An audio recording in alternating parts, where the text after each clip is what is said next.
Beshi. So, kita nyo naman naka-makeup ako, nakakulot. So, pupunta kasi kami sa school. Mabok na mabok lang yung kulot na yun. Pupunta kami sa school. Wala kami, hinangin na eh. School kasi magpipictorial kami mga achiever. So, achiever kasi ako. Kaya magpipictorial kami. So, bago kami pumunta sa school, is kakain muna ako ng makapuno. Milky makapuno. So, ano to, bili namin po dito is mga nasa 100. Buy one, take two na po.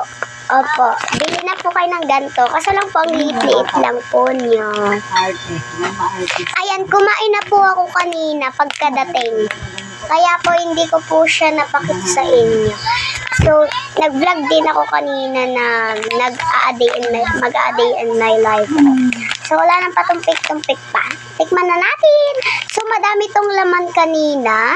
Tapos, meron pa akong isang pack na ganito kasi. Ay, dalawang pack na ganito kasi buy one, take two nga, diba? So, eto na siya.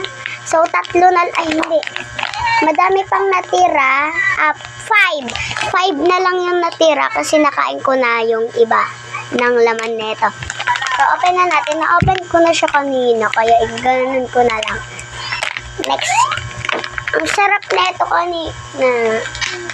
Tapos, ang dami niyang milks. So, ganito pala siya kainin. Tapos, mapagbibili kayo, meron na po siyang spoon. Ay, hindi pala to spoon. Parang ano. So, bili na din kayo neto mga besh. Ang sarap.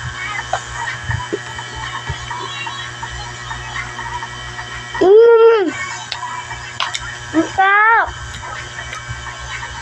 Ang sarap niya.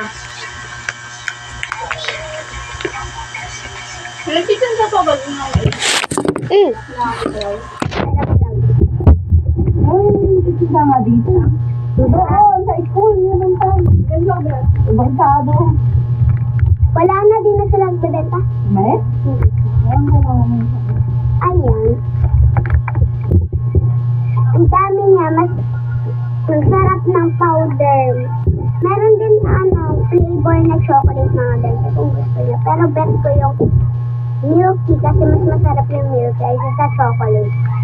Actually, parehas lang naman sila masarap. Yung nagustuhan ko dito kasi ang sarap ng powder niya. Ano siya? Hindi siya Bear Brand. Iba siya. Ang sarap. Hindi niya kalasa yung Bear Brand. Powder yan ang akin.